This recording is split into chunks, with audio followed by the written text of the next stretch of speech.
espérant que tout ira bien. Chapitre 2, Al-Baqarah, verset 78. Et parmi eux les gens du livre, il y a des illettrés qui ne connaissent pas l'écriture, la Torah et la Bible, sauf se livrant à des vœux pieux, mais ils ne font que supposer. Ce verset critique les gens qui prétendent verbalement suivre une religion particulière, mais qui ne parviennent pas à apprendre et à mettre en pratique ses enseignements. Beaucoup de gens du livre récitaient aveuglément leurs écritures divines, sans savoir ce qu'elles enseignaient, et préconisaient, à l'instar des musulmans d'aujourd'hui qui récitent le Saint-Coran sans en comprendre le sens. En conséquence, ces gens du livre sans instruction suivaient aveuglément leurs aînés et leurs savants sans comprendre les enseignements de leurs écritures divines. Dans la plupart des cas, cela les a conduits à s'égarer car beaucoup de leurs aînés et de leurs savants ont intentionnellement mal interprété leurs écritures divines, dans le but d'obtenir des choses matérielles, telles que la richesse et le statut social. Par exemple, la plupart d'entre eux ont rejeté l'islam et ont conseillé à leurs disciples ignorants de rejeter également l'islam, même s'ils reconnaissaient clairement sa véracité, puisque le Saint-Coran et le Saint-Prophète Muhammad, paix et bénédiction d'Allah sur lui, ont été évoqués dans leurs écritures divines. Chapitre 6 Al-An'am, verset 20. Ceux à qui nous avons donné le livre le reconnaissent, le Saint-Coran, comme ils reconnaissent leur propre fils. Et chapitre 2 Al-Baqarah, verset 146. Ceux à qui nous avons donné le livre le connaissent, le prophète Muhammad, que la paix et le salut soient sur lui, comme ils connaissent leurs propres enfants. Et chapitre 2 Al-Baqarah, verset 78. Et parmi eux les gens du livre, il y a des illettrés qui ne connaissent pas l'écriture, la Torah et la Bible. Ce verset nous met donc en garde contre l'ignorance, qui consiste à ne pas apprendre et à ne pas agir selon la connaissance divine, car cela conduit souvent à une imitation aveugle des autres, ce qui à son tour conduit souvent à l'égarement. Chapitre 6 Al-An'am, verset 116. Et si vous obéissez à la plupart des gens sur terre, ils vous égareront certainement du sentier d'Allah. Ils ne suivent que des conjectures, et ne sont que des égarés. C'est l'une des raisons pour lesquelles l'apprentissage et la mise en pratique des connaissances islamiques sont une obligation pour chaque musulman, selon le hadith trouvé dans Sunan Ibn Majah, numéro 224. On n'attend pas d'un musulman qu'il comprenne tous les aspects complexes et détaillés de la connaissance islamique, tels que les aspects complexes de la jurisprudence islamique.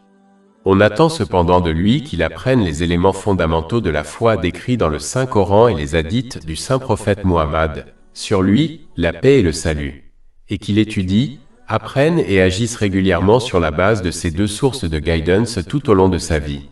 Cela permettra de s'assurer qu'il ne suivra pas aveuglément les autres dans toutes ses affaires religieuses, ce qui réduira les risques de s'égarer.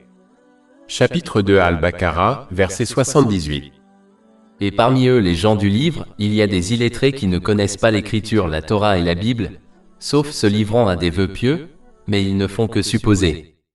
L'ignorance empêche également l'homme d'obéir sincèrement à Allah, l'exalté, ce qui implique d'utiliser les bienfaits qui lui ont été accordés d'une manière qui plaise à Allah, l'exalté.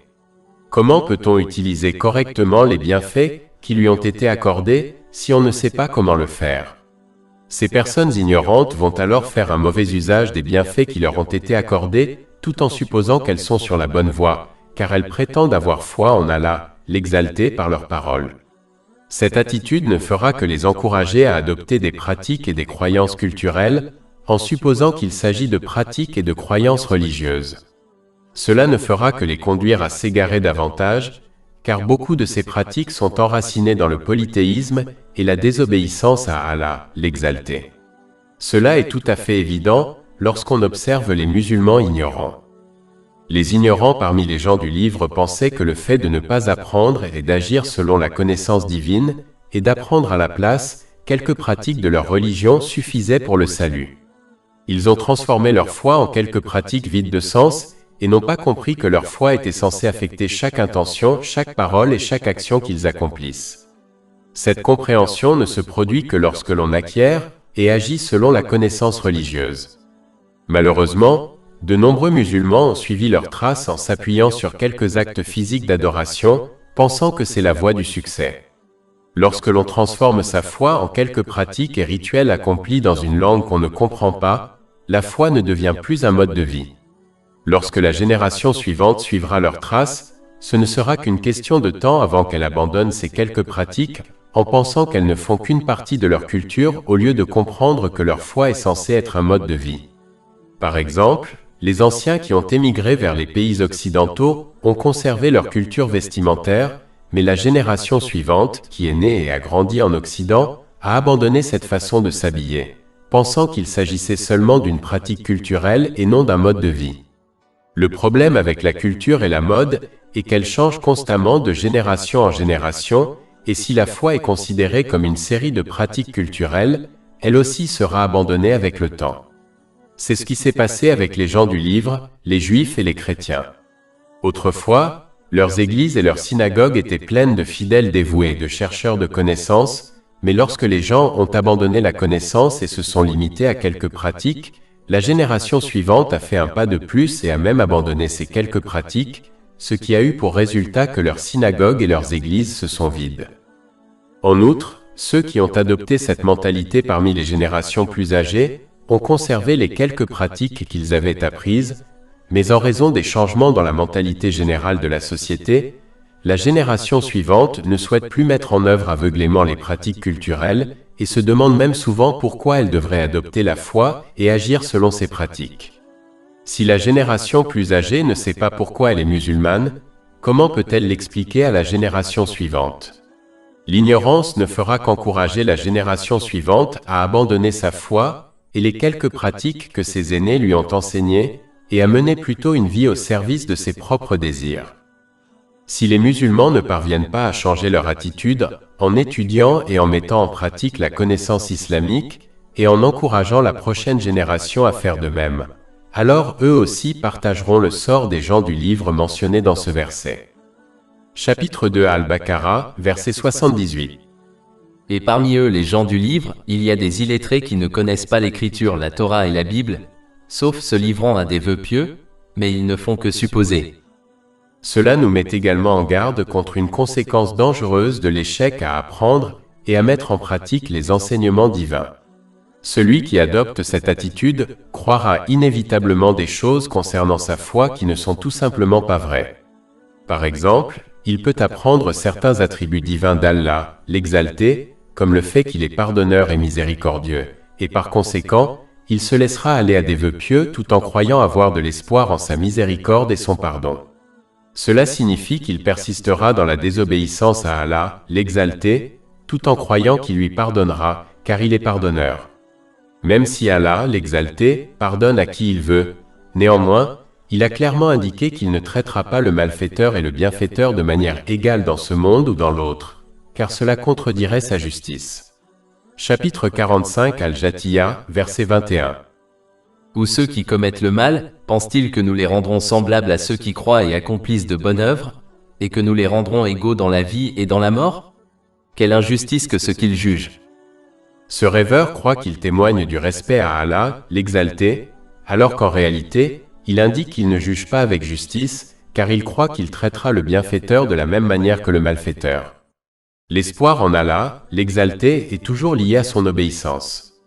Celui qui s'efforce sincèrement de lui obéir, en utilisant les bénédictions qui lui ont été accordées de manière à lui plaire, et en se repentant sincèrement des péchés qu'il a commis, mérite d'espérer en la miséricorde et le pardon d'Allah, l'exalté. Chapitre 2 Al-Baqarah, verset 78. Et parmi eux les gens du livre, il y a des illettrés qui ne connaissent pas l'écriture, la Torah et la Bible, sauf se livrant à des vœux pieux, mais ils ne font que supposer. Une autre croyance erronée adoptée par ceux qui n'apprennent pas et ne mettent pas en pratique les enseignements de l'islam est qu'ils minimisent le châtiment du jour du jugement et de l'enfer. Ils supposent qu'étant musulmans, ils mourront musulmans, ce qui signifie qu'ils entreront finalement au paradis, même s'ils sont d'abord punis en enfer. Tout d'abord, quitter ce monde avec la foi n'est pas garanti et ceux qui persistent dans la désobéissance à Allah, l'exalté, en raison de leur ignorance, pourraient bien quitter ce monde sans leur foi, car ils n'ont pas nourri leur foi par des actes d'obéissance. La foi est comme une plante qui doit être nourrie par de bonnes actions, et tout comme une plante meurt lorsqu'elle n'obtient pas de nourriture, comme de l'eau. De même, la foi d'un musulman qui ne parvient pas à soutenir sa déclaration de foi verbale par des actes peut bien mourir. Deuxièmement, le châtiment du jour du jugement et de l'enfer est insupportable, même pour un instant, sans parler de plusieurs années.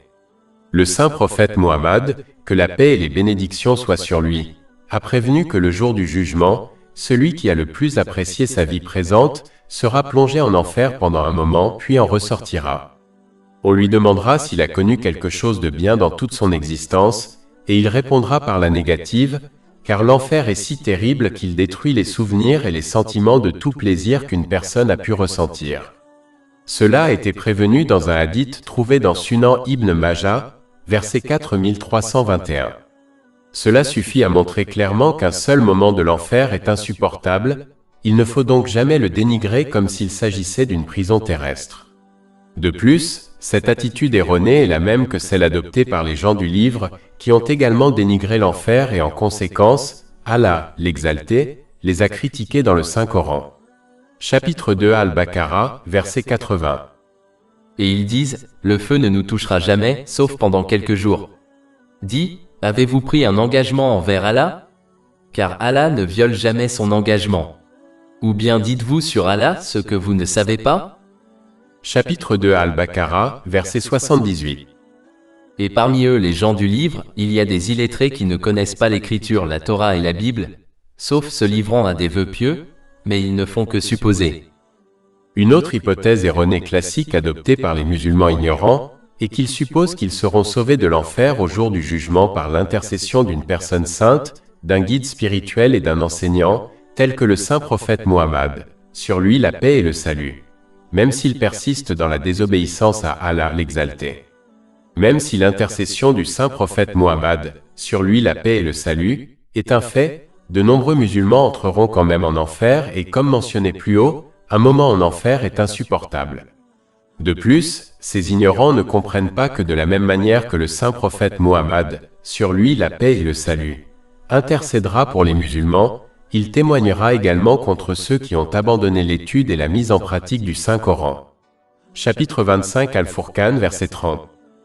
Et le messager a dit, ô mon Seigneur, mon peuple a vraiment pris ce Coran comme une chose abandonnée. On ne peut abandonner une chose qu'après l'avoir acceptée et acceptée.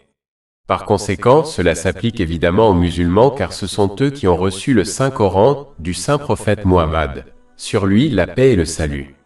Il n'est pas nécessaire d'être un érudit pour savoir ce qui arrivera à la personne contre laquelle le saint prophète Mohammed, sur lui la paix et le salut, témoignera le jour du jugement. Ces ignorants croient que puisqu'ils sont de la nation du saint prophète Mohammed, que la paix et les bénédictions soient sur lui, ils seront pardonnés quels que soient leurs actes. C'est la même attitude erronée adoptée par les gens du livre qu'Allah, le Très-Haut, a critiqué dans le Saint-Coran. Chapitre 5 Al-Maïda, verset 18. Mais les Juifs et les chrétiens disent, nous sommes les enfants d'Allah et ses bien-aimés. Dis, alors pourquoi vous punit-il pour vos péchés? Vous êtes plutôt des êtres humains, parmi ceux qu'il a créés. Il pardonne à qui il veut, et il châtie qui il veut. L'ignorant qui ne parvient pas à apprendre et à mettre en pratique la connaissance islamique, supposera que la tradition d'Allah, l'exalté, sera changée pour lui. Cela signifie que même s'il a puni et punira les anciennes nations qui lui ont constamment désobéi, l'ignorant croit que cette tradition sera changée pour lui. Mais il ne comprend pas que la tradition d'Allah, l'exalté, ne change pas pour quiconque ni pour aucune nation. Chapitre 35 Fatir, verset 43. N'attendent-ils donc que la voie des premiers peuples? Or, vous ne trouverez dans la voie d'Allah aucun changement, et vous ne trouverez dans le sentier d'Allah aucun changement. Chapitre 2 Al-Baqarah, verset 78. Et parmi eux les gens du livre, il y a des illettrés qui ne connaissent pas l'écriture, la Torah et la Bible, sauf se livrant à des vœux pieux, mais ils ne font que supposer. Une autre hypothèse erronée classique adoptée par les musulmans ignorants est qu'ils pensent qu'ils seront sauvés de l'enfer au jour du jugement, simplement parce qu'ils prétendent aimer le saint prophète Mohammed, sur lui la paix et le salut, et ses compagnons, sur eux la paix et le salut. Même s'ils ne parviennent pas à prouver cet amour par des actes en apprenant et en mettant en pratique ces traditions. Ils oublient de se rappeler que même les nations précédentes prétendent aimer leur saint prophète, sur eux la paix et le salut. Mais elles ne seront pas avec eux au jour du jugement car elles n'ont pas suivi leurs traces dans la pratique. Le même résultat arrivera aux musulmans qui ne suivent pas les traces du saint prophète Mohammed, sur lui la paix et le salut, ce qui implique d'utiliser les bénédictions qui leur ont été accordées d'une manière qui plaise à Allah, l'Exalté, comme indiqué dans le Saint-Coran et les traditions du saint prophète Muhammad, sur lui la paix et le salut. Cela a été indiqué dans de nombreux versets, comme le chapitre 4 en Nisa, verset 69. Et quiconque obéit à Allah et aux messagers, ceux-là seront avec ceux qu'Allah a comblés de faveur parmi les prophètes, les véridiques, les martyrs et les pieux. Et quels excellents compagnons! Ce verset indique clairement que ce résultat n'est valable que pour ceux qui obéissent pratiquement à Allah, l'Exalté, et à son saint prophète Muhammad, paix et bénédiction sur lui, et non pour ceux qui ne prétendent à l'amour qu'à travers leurs paroles. Chapitre 2 Al-Baqarah, verset 78. Et parmi eux les gens du livre, il y a des illettrés qui ne connaissent pas l'écriture, la Torah et la Bible, sauf se livrant à des vœux pieux, mais ils ne font que supposer. En conclusion, la seule façon d'éviter d'être induit en erreur par les autres est d'adopter des vœux pieux et des croyances fausses à propos d'Allah, l'Exalté, du Saint-Coran, du saint prophète Muhammad, sur lui la paix et le salut, et de l'au-delà et d'apprendre et d'agir conformément au Saint-Coran et aux traditions du saint prophète Muhammad, sur lui la paix et le salut.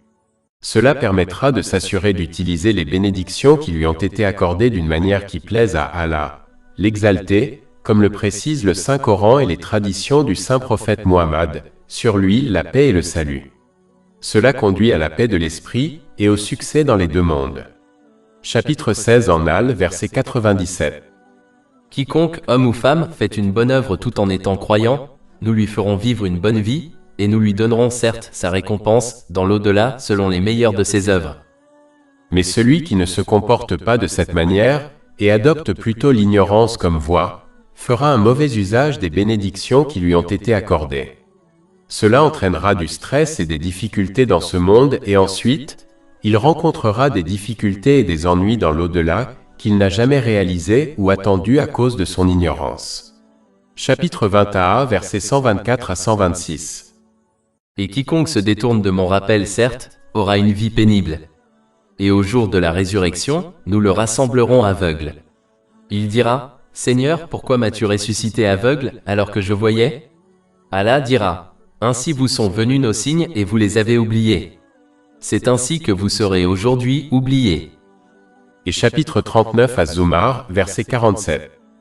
Et si les injustes possédaient tout ce qui est sur terre, et autant avec, ils se rachèteraient ainsi du pire châtiment au jour de la résurrection. Et il leur apparaîtra de la part d'Allah, ce qu'ils n'avaient pas compté. Chapitre 2, Al-Baqarah, versets 79 à 82. Malheur à ceux qui écrivent le livre de leurs propres mains, puis disent, ceci vient d'Allah, pour l'échanger contre vil prix. Malheur à eux pour ce qu'ils ont écrit de leurs mains, et malheur à eux pour ce qu'ils acquièrent. Et ils, les gens du livre, disent, le feu ne nous touchera jamais, sauf pour quelques jours.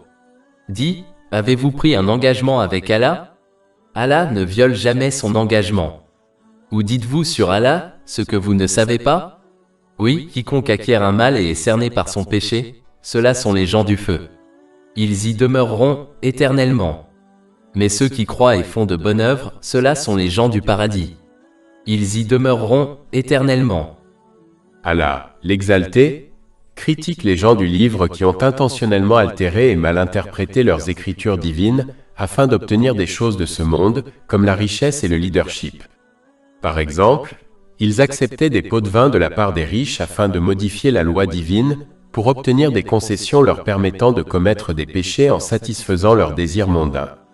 Ils ont même altéré la description du saint prophète Muhammad, que la paix et les bénédictions soient sur lui, et le Saint-Coran mentionné dans leurs écritures divines, afin d'empêcher leurs disciples aveugles d'accepter l'islam.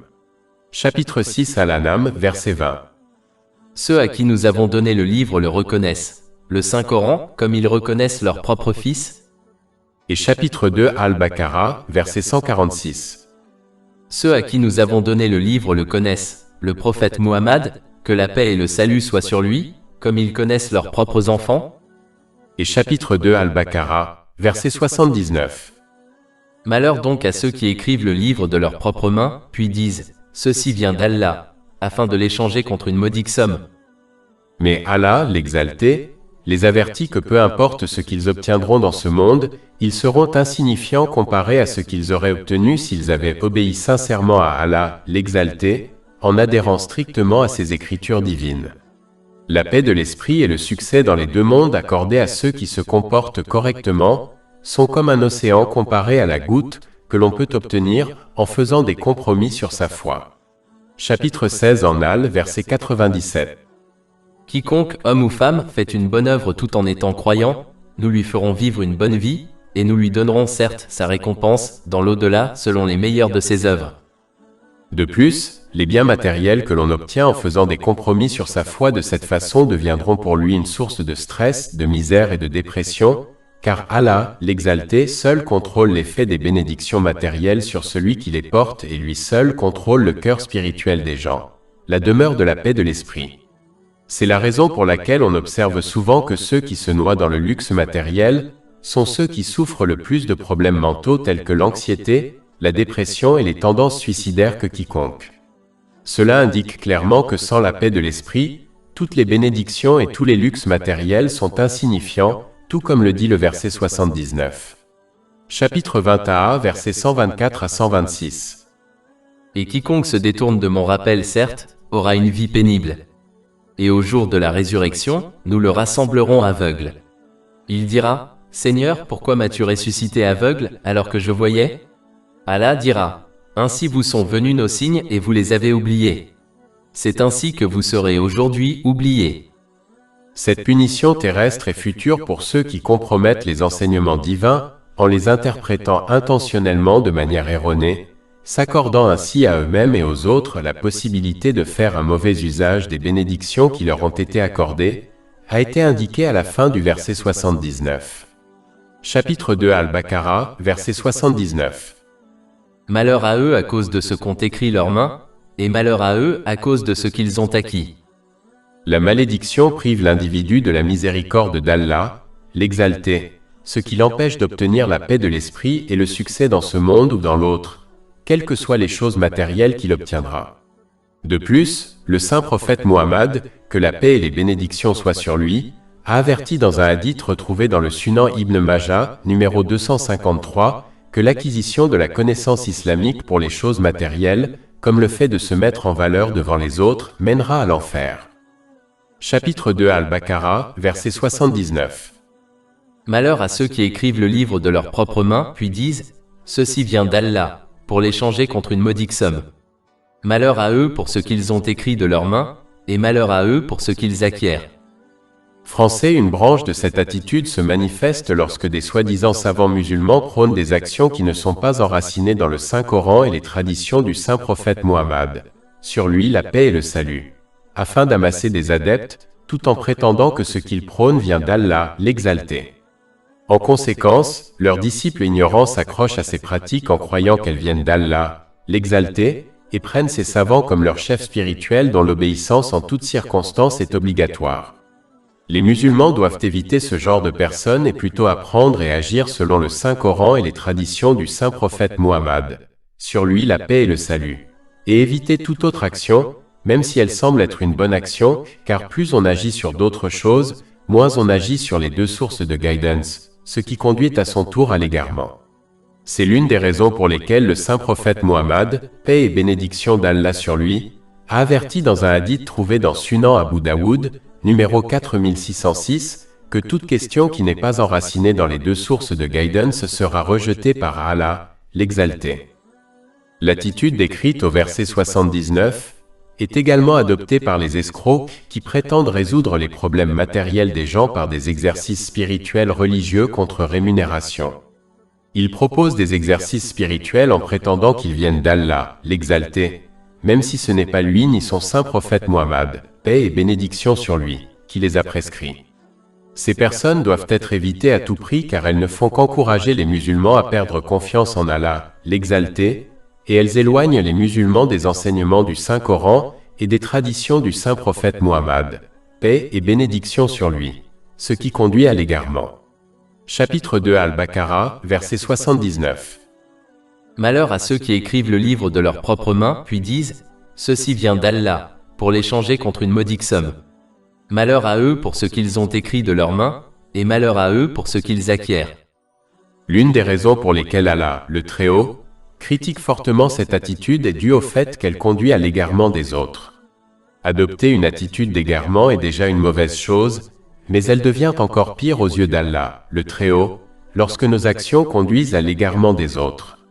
Le saint prophète Muhammad, paix et bénédiction sur lui, a averti que celui qui égare les autres encourra le même péché que chacun de ses disciples égarés. Cela a été confirmé dans un hadith trouvé dans Jami at-Tirmidhi, numéro 2674. Par conséquent, il faut s'assurer d'apprendre, d'agir et de conseiller aux autres de se conformer strictement au Saint-Coran et aux traditions du saint prophète Muhammad, paix et bénédiction sur lui, à tout moment. Allah, l'exalté, explique ensuite pourquoi de nombreux savants parmi les gens du livre ont intentionnellement édité et mal interprété leurs écritures divines. Chapitre 2 Al-Baqarah, verset 80. Et ils, les gens du livre, disent, le feu ne nous touchera jamais, sauf pendant quelques jours comptés. Ils se sont trompés en pensant qu'ils étaient les favoris d'Allah, l'exalté, et qu'en conséquence, soit il leur pardonnerait complètement leurs péchés, soit il les soumettrait à un châtiment très léger. Ces résultats ont donc valu la peine de modifier et de mal interpréter leurs écritures divines, dans le but d'obtenir des choses de ce monde, comme la richesse et le leadership, tout comme un voleur qui projette de voler quelque chose de valeur, en pensant que le risque en vaut la peine, même s'il est attrapé et envoyé en prison. Chapitre 5 Al-Maïda, verset 18. Mais les Juifs et les chrétiens disent, nous sommes les enfants d'Allah et ses bien-aimés. Dit, alors pourquoi vous punit-il pour vos péchés? Vous êtes plutôt des êtres humains, parmi ceux qu'il a créés. Il pardonne à qui il veut, et il châtie qui il veut. Mais Allah, l'exalté, a clairement indiqué que les vœux pieux n'ont aucune valeur à ses yeux, et que celui qui persiste à lui désobéir devra faire face aux conséquences de ses actes. De plus, leur attitude n'était rien d'autre qu'un manque de respect envers Allah, l'exalté, car ils croyaient qu'il traiterait le bienfaiteur et le malfaiteur de la même manière le jour du jugement. Chapitre 45 Al-Jathiya, verset 21. Ou ceux qui commettent le mal, pensent-ils que nous les rendrons semblables à ceux qui croient et accomplissent de bonnes œuvres, et que nous les rendrons égaux dans la vie et dans la mort? Quelle injustice que ce qu'ils jugent! Les gens du livre croyaient qu'ils puniraient les autres pour leurs péchés, mais les épargneraient. En conséquence, ils ont attribué l'injustice à Allah, l'exalté, ce qui est en soi un péché grave. Cela a été indiqué à la fin du verset 80. Chapitre 2 Al-Baqarah, verset 80. Et ils, les gens du livre, disent, le feu ne nous touchera jamais, sauf pendant quelques jours. Dit, avez-vous pris un engagement avec Allah? Allah ne viole jamais son engagement. Ou dites-vous sur Allah, ce que vous ne savez pas? Les musulmans doivent donc éviter de mal interpréter intentionnellement le Coran et les traditions du prophète Muhammad, sur lui la paix et le salut, afin d'obtenir des biens matériels, comme la richesse et le leadership. Malheureusement, de nombreux musulmans ont suivi les traces des gens du livre en prétendant qu'ils sont les favoris d'Allah, l'exalté, car ils appartiennent à la nation du prophète Muhammad, sur lui la paix et le salut.